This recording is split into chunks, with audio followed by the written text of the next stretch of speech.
بھئی بچے کی دیکھ بھال بھی ہوتی رہے گی، نگرانی بھی ہوتی رہے گی، کچھ فوائد بھی ہوں گے، کچھ رعایتیں بھی ہوں گی، صحیح ہے، تو یہیں سے ہونی چاہیے۔ ٹھیک ہے، لیکن قائد اعظم محمد علی جناح رحمۃ اللہ تعالیٰ علیہ کے والد محترم حضرت پونجا جناح نے، انہوں نے آپ کو سندھ مدرسۃ الاسلام میں داخل کروایا، اور قائد اعظم محمد علی جناح کی تعلیم کا آغاز وہاں سے ہوتا ہے۔ گویا یہ ان کا فیصلہ، یہ ان کے تمام تر خیالات کو ہمارے سامنے آشکار کر دیتا ہے صحیح ہے، کہ وہ اپنے بیٹے کے بارے میں کیا ویژن رکھتے تھے۔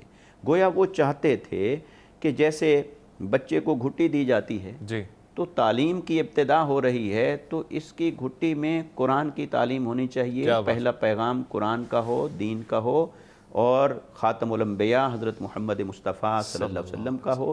اور وہاں سے قائد اعظم محمد علی جناح رحمۃ اللہ تعالیٰ علیہ کی تعلیم کی ابتدا ہوتی ہے۔ پھر آپ نے باقی اپنی منازل طے کی، اور آپ نے اس وقت کے جتنا مروجہ علوم تھے ان کو حاصل کیا، اور ان کو حاصل کر کے اسے استعمال کیا کس کے لیے؟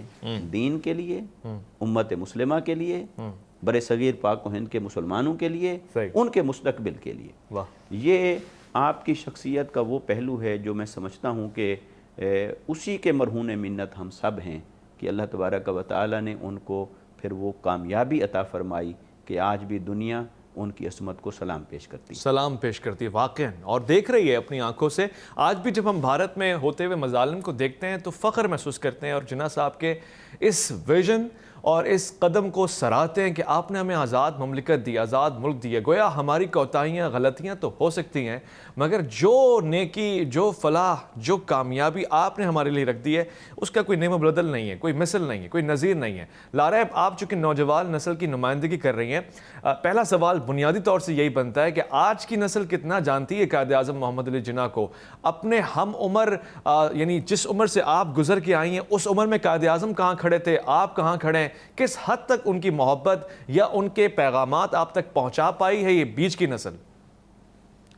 سب سے پہلے تو بہت شکریہ کہ آپ نے مجھے اپنے اس پروگرام میں انوائٹ کیا، اور میرا خیال ہے کہ ایسی گفتگو جب ہوتی ہے تو آپ نوجوانوں کو اس بارے میں پتہ چلتا ہے کہ قائد اعظم کون تھے، کیونکہ عام طور پر جب ان کے بارے میں جانتے ہیں، پڑھتے ہیں، تو ان کی جو بچپن کی زندگی ہے، جو ان کی پرسنل لائف تھی، ان کے بارے میں اکثر انفارمیشن ہم تک نہیں پہنچ پاتی ہے۔ تو میں بہت سراہتی ہوں آپ کے اس مشکل کو۔ دوسرا آپ کا جو سوال ہے سر، کہ آج کی جو نوجوان نسل ہے ان کے دلوں میں قائد کی محبت ہے۔ اگر میں اپنی بات کروں، اپنے ساتھیوں کی بات کروں، جناح پاکستان فاؤنڈیشن کے نوجوانوں کی بات کروں، تو ہم تو پورا دن اسی جدوجہد میں ہی لگے ہوئے ہیں کہ قائد کی محبت کو دوبارہ اجاگر کیا جائے، قائد کے بارے میں نوجوانوں کو بتایا جائے، یہ پیغام ان تک پہنچایا جائے کہ آپ کا رول ماڈل، آپ کا لیڈر، آپ کی انسپریشن کوئی اور نہیں بلکہ آپ کے قائد اعظم محمد علی جناح ہی ہیں۔ اگر ہم ان کی زندگی کو آج کے نوجوان کی زندگی سے کمپیئر کرنا شروع کریں تو میرا خیال ہے کہ آج کا نوجوان تو اب تک اس فکر سے پہنچ ہی نہیں سکا کہ جس وزڈم کے ساتھ قائد اعظم اپنی زندگی کو دیکھ کے چلتے تھے۔ لیکن یہ بات ضرور میں ایڈمٹ کروں گی کہ آج کے نوجوانوں میں بھی وہی جذبہ ہے، وہی پیشن ہے، اور وہی ڈٹرمنیشن کو رکھتے ہیں جس طرح قائد اعظم نے اپنی بہت ہی کم عمری سے اس مشن کو اپنے اوپر حاوی کیا تھا، اور وہ ہمیشہ سے ایک اچھے اسٹوڈنٹ رہے تھے، ہمیشہ سے ایک اچھے نوجوان رہے تھے۔ تو میرا خیال ہے کہ آج کا نوجوان، میرا خیال ہے کہ یہ وقت آ گیا ہے، اور یہ وقت آ بھی چکا ہے کہ وہ اس بات کا احساس کرتے ہیں۔ ٹھیک ہے، میں یہاں پر ایک مختصر توقع لے رہا ہوں، دونوں گفتگو کے دونوں پہلو کو، دونوں زاویوں کو میں نے سمجھا ہے۔ میں اس لیے بھی مختلف حلقے یا کہوں کہ مختلف شعبہائے زندگی کی نمائندگی یہاں محسوس ہوتا ہوا دیکھ رہا ہوں۔ ایک خاص پروگرام اس لیے بھی ہے کہ علماء کرام بھی اپنی رائے دے رہے ہیں۔ مفتی ارشاد حسین سعیدی صاحب نے جس طرح سے دیکھا ہے، جس طرح سے پرکھا ہے اور ان کے والد کے حوالے سے گفتگو کی ہے، یہ اپنی نوعیت میں ایک انفرادیت ہے۔ اور پھر خاص طور سے جو لارا فرما رہی ہیں، خواتین کی بھی نمائندگی یہاں پر ہو رہی ہے، نوجوان نسل کی بھی ہو رہی ہے، مگر چند سوالات بھی ہیں۔ کیا قائد اعظم محمد علی جناح جب چھوٹے تھے تو اس وقت پڑھائی کا رجحان ان کے ذہن میں بس چکا تھا؟ کیا اس وقت بھی ان کی منزل واضح تھی؟ کیا ان کے نشانے کلیئر تھے؟ یا اس کے بعد کوئی ایسا دور آیا کہ جس میں ان کو قوم کی فکر ہوئی، قوم کا درد ہوا؟ کیا بچپن سے ہی رئیس زادے تھے یا بعد میں غریب کا درد سمجھنے والے بن گئے؟ ایک مختصر سے وقفہ الف لامی میں آپ کا انتظار۔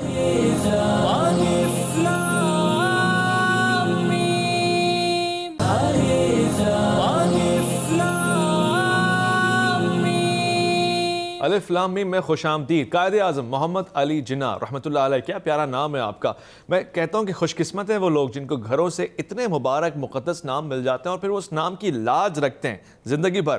ایسا قائد کہاں ملے گا، کس دنیا میں کس خطے کو عطا ہوا ہوگا جس پہ صرف مسلمان پاکستان برصغیر پاک و ہند کے نہیں بلکہ دیگر انڈونیشیا، ملیشیا اس وقت موجود جتنے بھی لوگ ہیں فخر کرتے ہیں، آپ کا آٹوگراف لینے کے لیے دوڑتے رہے، آپ کی زندگی میں آپ سے ایک ملاقات کا لمحہ چاہتے رہے۔ ایسی شخصیت پاکستان کو عطا ہوئی ہے۔ مگر بچپن کے دور کو سمجھتے ہیں مفتی صاحب، وہ دور مذہبی گھرانے کو ہم کہہ سکتے ہیں آپ کا تعلق ایک مذہبی گھرانے سے تھا، یا اس وقت آپ کو دولت اور شہرت یہ سارے معاملات آپ کے لیے آسان تھے اس کا حصول، یا نہیں ایک مڈل کلاس فیملی تھی، کیا معاملہ تھا؟ دیکھیے، آپ کے گھرانے کو اس معروف معنی میں تو مذہبی گھرانہ نہیں کہا جا سکتا۔ صحیح۔ عرف عام میں اگر ہم اپنے عرف کی بات کریں تو عرف میں ہم مذہبی گھرانہ اسے کہتے ہیں کہ وہاں کوئی عالم ہو، کوئی پیر ہو، کوئی مذہب کی نمائندگی کرنے والا اس انداز میں ہو تو پھر ہم اسے مذہبی گھرانہ کہتے ہیں۔ ورنہ تو میں اس کا قائل نہیں ہوں، ہر مسلمان کا گھرانہ مذہبی گھرانہ ہے۔ کیا بات۔ کیونکہ کوئی بھی مسلمان ایسا نہیں ہے کہ وہ مذہب کو اہمیت نہ دیتا ہو۔ اسلام نے جو اسے سکھایا ہے یہ ہو ہی نہیں سکتا کہ وہ اپنے صرف چند اعمال میں تو مذہب کو لے کے آئے اور اب باقی اپنی عملی زندگی کو مذہبی نہ کہتا ہو۔ اس لیے ہر مسلمان کا گھرانہ مذہبی گھرانہ ہے۔ جہاں سجدہ ہوتا ہے، جہاں نماز پڑھی جاتی ہے، جہاں قرآن مجید موجود ہو، قرآن کی تلاوت ہوتی ہے، وہ سب مذہبی گھرانہ ہے۔ جہاں پر عدل، انصاف، حقوق العباد، اس کی ادائیگی، ان تمام چیزوں کا اہتمام ہو، وہ سب مذہبی گھرانہ ہے۔ تو لہٰذا اس حقیقت کے اعتبار سے تو آپ کا گھرانہ بھی یقیناً مذہبی گھرانہ ہی تھا۔ مگر یہ جو آپ نے بات کی کہ کیا بہت بڑے جاگیردار، لینڈ لارڈ، اور کیا ریل پیل تھی دولت کی، اور یہ اس اعتبار سے میں سمجھتا ہوں کہ وہ اس اپنے زمانے کے اعتبار سے ایک مڈل کلاس سے تعلق رکھتے تھے کہ پڑھا لکھا گھرانہ تھا، والد پڑھے لکھے، والدہ پڑھی لکھی، پھر آپ کی ہمشیرہ پڑھی لکھی، اور یہ اس دور کی بات ہے کہ جس دور میں آپ سمجھیں کہ بہت کم لوگ ہی اس پڑھائی لکھائی کی طرف آتے تھے اور اس تعلیم کی طرف آتے تھے۔ آج بھی پاکستان میں دیکھ لیں کہ ریشو وہاں تک نہیں پہنچا تعلیم کا جہاں تک پہنچنا چاہیے۔ تو اس دور میں اگر انہوں نے پڑھا، اور پھر نہ صرف یہاں پڑھا بلکہ آپ انگلستان تشریف لے جاتے ہیں، وہاں بھی آپ تعلیم حاصل کرتے ہیں، تو یقیناً اس سے اندازہ لگایا جا سکتا ہے کہ معاشی اعتبار سے خوشحال گھرانہ تھا۔ ان کی اپنی تمام تر ضروریات کی کفالت کے لیے وہ کسی تنگ دستی کا شکار نہیں تھے۔ اور مذہبی اعتبار سے بھی یقیناً ویلیوز والا گھرانہ تھا، اس لیے وہاں پر ایسے بچے کی پرورش ہوئی جس نے امت مسلمہ کا رخ بدل دیا اور بر صغیر کے مسلمانوں کی تقدیر بدل دی ایک معنی کے اعتبار سے۔ پھر تیسری جو آپ نے بات شامل کی اپنے سوال میں کہ کیا یہ جو آپ کی زندگی کا کلائمیکس ہے، کیا یہی ویژن، یہ چیز، یہ جذبہ، یہ شروع دن سے تھا آئیڈیالوجی کے اعتبار سے؟ تو میں سمجھتا ہوں کہ ہمیں مطالعہ کرنے سے ایسی کوئی چیز نہیں ملتی۔ یہی وجہ ہے کہ قائد اعظم رحمۃ اللہ تعالیٰ علیہ جب انگلستان سے واپس آئے تو وہ تو بے شک برطانوی سامراج کے جو ظلم و ستم تھے یا جارحیت تھی، استحصال تھا، اس کے خلاف تو تھے، چونکہ وہ یہاں پاکستان نہیں، ہندوستان جو بر صغیر تھا اس کو دیکھ رہے تھے، یہیں پلے بڑھے۔ پھر انہوں نے وہاں جا کے انگلستان کو بھی دیکھا، برطانیہ کو دیکھا، تو ڈیفینیٹلی بیدار مغز آدمی اس کا کمپیریزن کرتا ہے۔ تو وہ یقیناً وہ سمجھتے تھے کہ یہ استحصال ہو رہا ہے بر صغیر کے لوگوں کا۔ وہ جب واپس آئے تو اسی جذبے سے آئے۔ پھر آپ ہندو مسلم اتحاد کے حامی تھے شروع میں، اور یہی وجہ ہے کہ آپ نے مل کے کام کرنے شروع بھی کیا اور اس کے حامی بھی تھے۔ تو اگر پہلے دن سے ہی آپ کو پاکستان بنانے کا آئیڈیا ہوتا تو پھر آپ ہندو مسلم اتحاد کے حامی نہ ہوتے شروع میں، جبکہ اس کی طرف آپ گئے۔ تو اس سے ثابت ہوتا ہے کہ آپ اچھی ویلیوز رکھتے تھے، اچھی آئیڈیالوجی رکھتے تھے، اور غریب لوگوں کے لیے، کمزور طبقات کے لیے ایک کریج رکھتے تھے، ایک ویژن رکھتے تھے، اور رول پلے کرنے کے لیے آمادہ تھے۔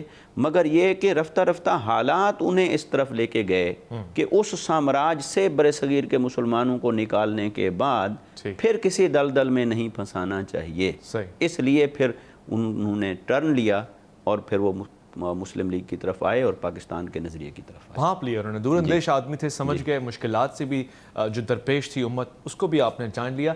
آپ نے ایک گفتگو میں ایک بات کہی کہ ہمشیرہ کے ساتھ, یعنی وہ بھی ایک تعلیمی یافتہ گھرانہ جس میں بہن پڑھی لکھی, اور پھر بہن کا ساتھ نبھانا, بہن کو اپنے ساتھ رکھنا, یہ بہت ضروری پوائنٹ ہے, اس کو میں مس نہیں کرنا چاہتا. لاریب آپ شامل گفتگو رہیے گا اور مجھے بتائیے گا کہ قائد اعظم محمد علی جناح تو ایک انتہائی قداور شخصیت ہیں, مگر ساتھ میں فاطمہ جناح کے ساتھ آپ کا رویہ کیسا تھا؟ لوگ تو جب اپنی زندگی کے بڑے بڑے فیصلے لیتے ہیں, آگے بڑھتے ہیں, تو اس وقت بہنوں کو, بھائیوں کو نظر انداز کر دیتے ہیں, مگر آپ نے تو شریک سفر بنا لیا اپنی بہن کو, اور پھر آپ نے بھی بھرپور ساتھ نبھایا ہے. آپ کیسا دیکھتی ہیں اس کو؟ میرا خیال ہے کہ قائد اعظم جو ایگزامپل اگر ہم دیں اور آج کے پاکستان کو تو اپلائی کریں تو ہمیں یہ بات سمجھ آ جانی چاہیے کہ خواتین کا کتنا ضروری کردار ہوتا ہے کسی بھی ملک کی ترقی کے لیے. قائد اعظم کے اگر ہم پرانی تصویروں کو دیکھیں, ان کا مطالعہ کریں, تو ہمیں نظر آتا ہے کہ فاطمہ جناح ان کے شانہ بشانہ کھڑی ہو کر بات کیا کرتی تھی, اپنی اوپینین کیا کرتی. اور اگر ہم ان کی زندگی کا مطالعہ کریں ہمیں یہ پتہ چلتا ہے کہ قائد اعظم فیصلہ کرنے سے پہلے فاطمہ جناح کی رائے دیا کرتے تھے, انہیں بتایا کرتے تھے کہ آج یہ ہے, آج یہ بات ہے. انفیکٹ پاکستان بننے کے بعد کی خواتین کے جتنے معاملات تھے ملک کے اندر, جتنی خواتین باہر سے مائگریٹ کر کے پاکستان آئی تھی, ان سب کے معاملات قائد اعظم سے فاطمہ جناح کے حوالے کر دیے تھے کہ تم انہیں سنبھالو. اس کے علاوہ ان کی باتوں سے, تقریروں سے یہ بات واضح ہوتی ہے کہ انہوں نے ہمیشہ نہ صرف فاطمہ جناح کو بلکہ اس تحریک کی تمام خواتین کو اپنا کھڑا رکھا اور اپنی ہمشیرہ کو ہر فیصلے میں ایک جتنی رائے کا ان کو اپرچونٹی. اور اگین بات یہ دوبارہ آ جاتی ہے کہ ان کا یہ ایکشن, ان کی یہ بات کہ اپنی بہن کو ہر چیز میں ساتھ رکھنا, پاکستان ایک ملک حاصل کرنے کے لیے اپنی بہن کو اپنے ساتھ رکھنا, میرا خیال ہے کہ یہ ایک بہت بڑی ایگزامپل ہے جو ہم سب کے لیے. ٹھیک ہے, واضح ہے, یہ تو بہت خوبصورت پہلو ہے, کبھی اس طرح سے ہم نے دیکھا بھی نہیں, سنا بھی نہیں, سمجھا بھی نہیں. مفتی صاحب ساتھ ساتھ گفتگو بھی ایک یہ آ رہی ہے, سوال ذہن میں آ رہا ہے, جب اس وقت کے دور کو ہم دیکھتے ہیں, مشکل ہے نا امت کو آج کے دور میں بھی یکجا کرنا, ایک ہو مسلم حرم کی پاسبانی پہ لانا بہت مشکل کام ہے. اس وقت یہ آسان کیسے ہو گیا؟ لوگوں نے تو بڑے اعتراض کیے ہوں گے, علماء طبقہ بھی, میرے خیال سے میں گمان کر رہا ہوں کہ مفتیان کرام میں کچھ تو ایسے لوگ ہوں گے جو آپ پہ ہی تنقید کر رہے ہوں گے. سب سے خوبصورت بات ہے کردار. حضور نبی اکرم صلی اللہ علیہ وسلم نے جب اظہار فرمایا اپنی نبوت کا اور اعلان توحید فرمایا, تو آپ نے اپنے کردار کو سامنے رکھا تھا.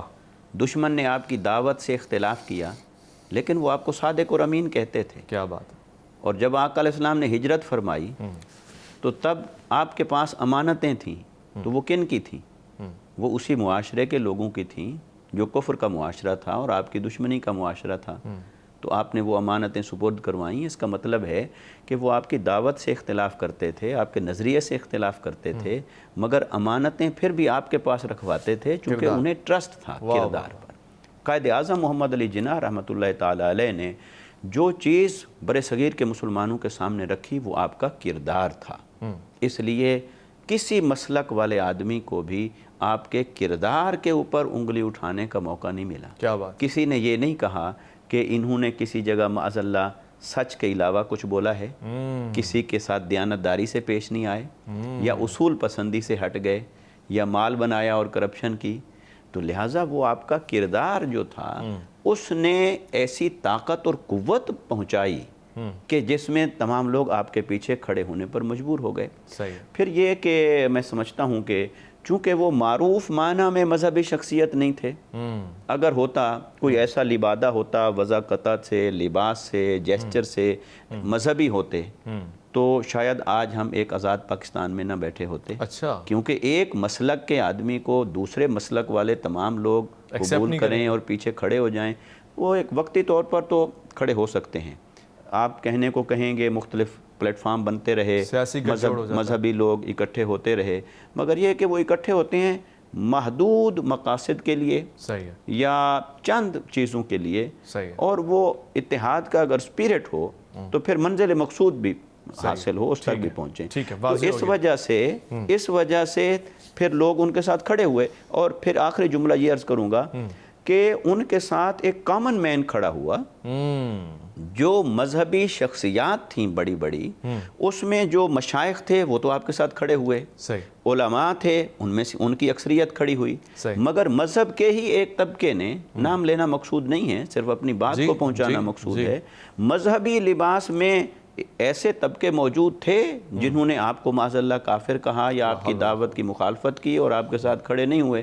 تو آپ جب کسی گئے ووٹ لینے، انہوں نے کہا جی آپ کی تو داڑھی نہیں ہے، یہ ہے لباس ہے، تو آپ نے فرمایا ٹھیک ہے، پھر آپ کے حلقے میں جو کوئی مسلمان کھڑا ہو کوئی میرے سے بہتر نیک متقی، پھر آپ اس کو دے دیں۔ تو یہ آپ کا کردار تھا جس نے مسلمانان بر صغیر کو آپ کی قیادت کے پیچھے جمع کر دیا۔ خوبصورت مثالیں یہاں پر ہیں اور بہت ساری اچھی اچھی باتیں مزید بھی باقی ہیں، آپ کا انتظار ہونے جا رہا ہے کیونکہ ایک مختصر وفا لوٹ کر آئیں گے، قائد اعظم کے نظریے پہ آئیں گے، ان کی سوچ پر آئیں گے، ان کے فکر پہ آئیں گے، اور آپ بھی آئیں گے۔ یہاں پہ بیٹھی ہوئی گفتگو بھی اس پیراج پہ جائے گی کہ جس کا ہمیں برسوں سے انتظار ہے کہ شاید کوئی ان کا ریپلیکا آ جائے، شاید کوئی ان جیسا آ جائے جو ملک کی باغ دوڑ سنبھال لے اور پھر اسی طرح سے اتحاد کے ساتھ، اتفاق کے ساتھ، یقین کے ساتھ اپنی منزل پہ گامزن ہو جائے۔ الف لام میم میں آپ کا انتظار ہے۔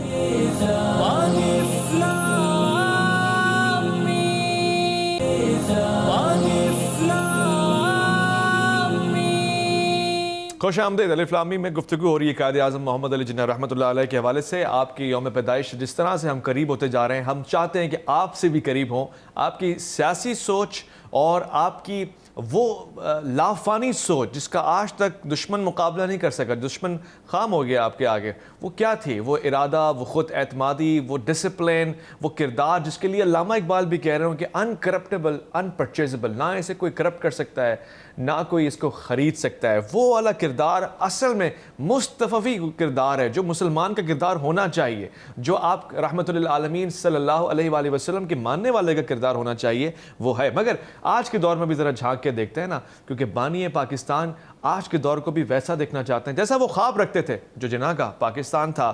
مفتی ارشاد حسین سعیدی صاحب، آج کے دور میں ہم تو موروثیت کی طرف چلے گئے۔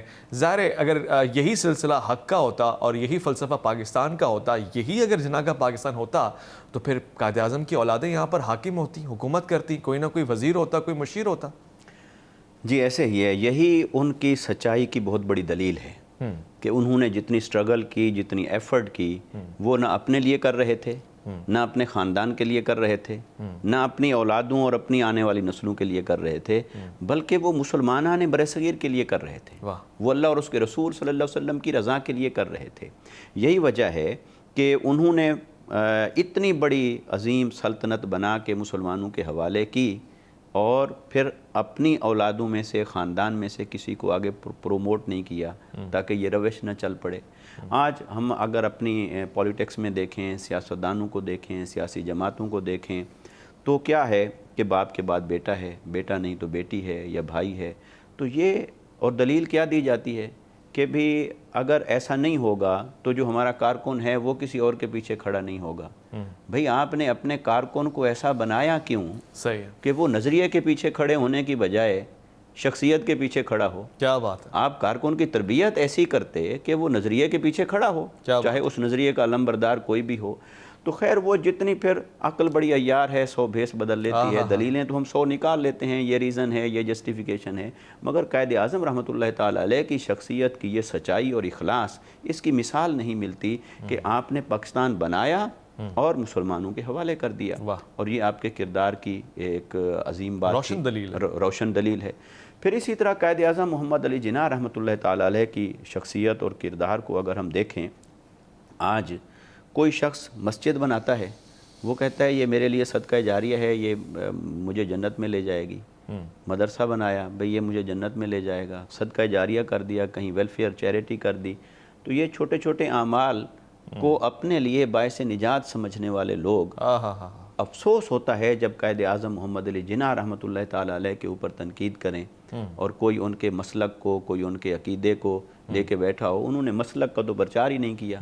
بے شک ان کا ایک مسلک تھا، اور پاکستان میں ہر مسلک والے کو اپنے مسلک کو قائم رکھنا آئیڈینٹیفیکیشن کے ساتھ اس کو رائٹ ہے، لیکن انہوں نے نہ تو مسلک کو اپنے اوپر غالب کیا، نہ مسلک کو اپنی تحریک کے اوپر غالب کیا، نہ مسلمانوں کو یہ کہا کہ بھی اگر میرے مسلک کے لیے تم نرم گوشہ رکھو گے یا ادھر آؤ گے تو پھر میں تمہارے لیے ہوں ورنہ نہیں۔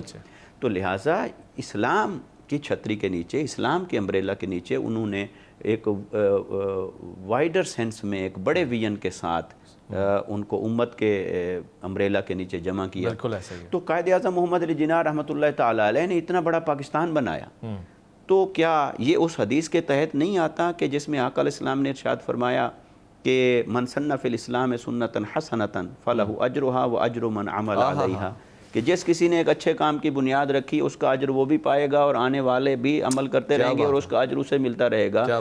تو آج قائد اعظم رحمۃ اللہ تعالیٰ علیہ کے نامہ اعمال میں پاکستان بھر میں جو مساجد قائم ہیں، جو دارالعلوم ہیں، جو خیر کا کام ہے، جو نیکی کا کام ہے، جہاں قرآن کی بات ہو رہی ہے، جہاں قال رسول اللہ کی بات ہو رہی ہے، جتنا نیک کام ہو رہا ہے وہ سارا اجر و ثواب جہاں کرنے والوں کو مل رہا ہے. تو قائد اعظم محمد علی جناح رحمۃ اللہ تعالیٰ علیہ سے ہمیں سیکھنا چاہیے پاکستان کے لیے، اپنی آنے والی نسلوں کے لیے، اور ہم امت کے لیے اخلاص کے ساتھ آگے بڑھیں، اپنی زندگیوں کی توانائیاں صرف کریں اس قوم کا مستقبل سنوارنے کے لیے. پاکستان اس لیے نہیں بنا کے دیا تھا انہوں نے کہ جس کے ہاتھ جو لگے وہ لوٹنے لگ جائے، جس کے ہاتھ جتنا اختیارات اور منصب آئے وہ اسی کا استعمال کرتے ہوئے اپنے آپ کو تو طاقتور کرے مگر قوم اور ملک کا نہ سوچے. تو ہمیں قائد اعظم کی فکر کو پڑھنا چاہیے، اس پر عمل کرنے کی ضرورت ہے.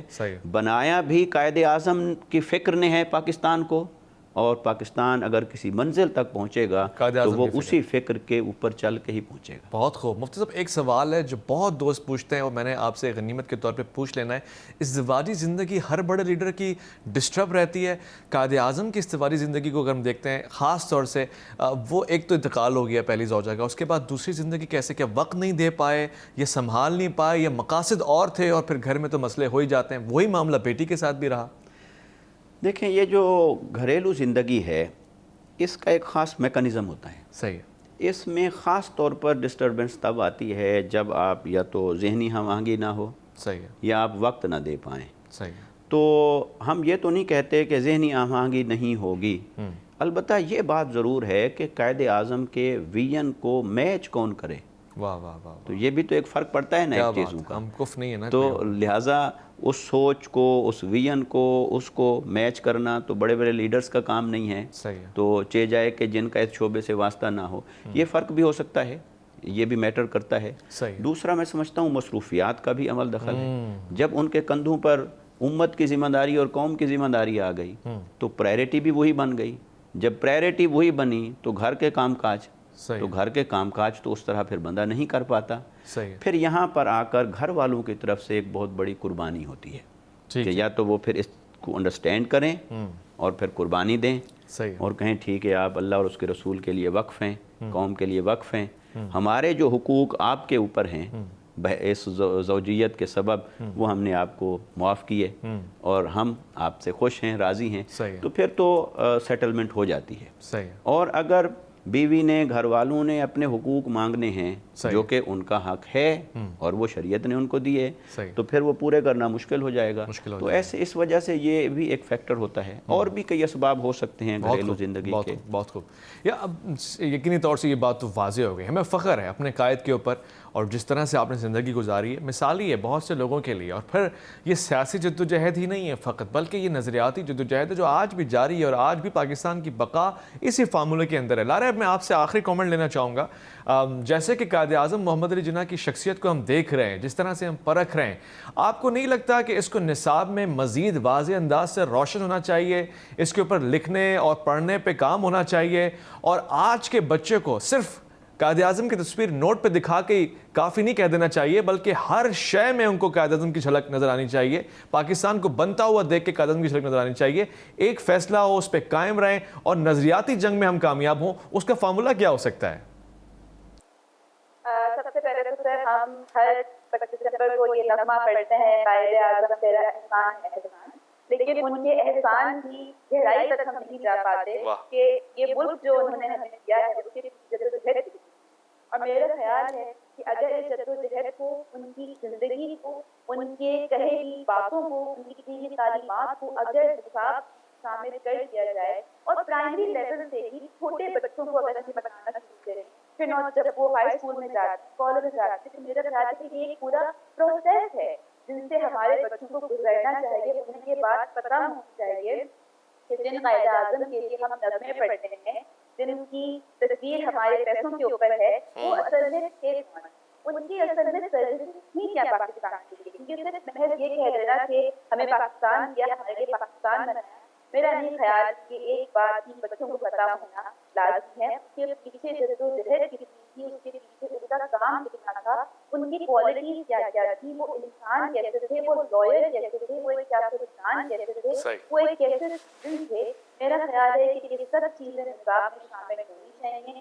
نوجوانوں کو اس بات کا مسلسل احساس دلانا چاہیے کہ ان کے قائد کون اور کیسے ہیں۔ صحیح ہے، بہت خوبصورت، بہت شکریہ لارہ فاطمہ، آپ کا بہت بہت شکریہ مفتی ارشاد حسین سعیدی، آپ کا خواتین و حضرات آپ کا بھی شکریہ کہوں گا، آپ نے قیمتی وقت نکالا، اپنے قائد کے حوالے سے بانی کی کہانی اور بانی کی زبانی پہ آپ نے غور کیا، فکر کی، سماعت آپ کی یہاں پہ بیدار تھی، مگر ایک چیز جو آپ کو لے کے جانی ہے اور چھوڑنی نہیں ہے، اپنے عمل میں بدلنی ہے اس کو۔ اس پاکستان کو ضرورت ہے کہ آپ قائد اعظم محمد علی جناح کو پڑھائیں لکھائیں، ان کا ادب اور ان کی تعظیم تو یہ ہونی ہی چاہیے، مگر ساتھ ساتھ ان کے افکار، ان کے نظریات اور جس طرح کی یکجہتی وہ چاہتے تھے پاکستان میں، جس میں کوئی مسالک کا فرق نہ ہو، جس میں کوئی فرقے اور ذات اور زبان اور لسانیت کے اوپر جو ہمارے ٹوٹے ہوئے بکھرے ہوئے ٹکڑے ہیں یہ نہ ہو، ہم بٹے نہیں، ہم جڑیں، مضبوط بنیں اور پاکستان کو دنیا بھر میں وہ ملک بنائیں کہ جس میں دوسرے لوگ کہتے ہیں کہ ہمیں ایسا ملک بننا ہے۔ کامیابی کی ان تمام بلندیوں پہ ہم جائیں،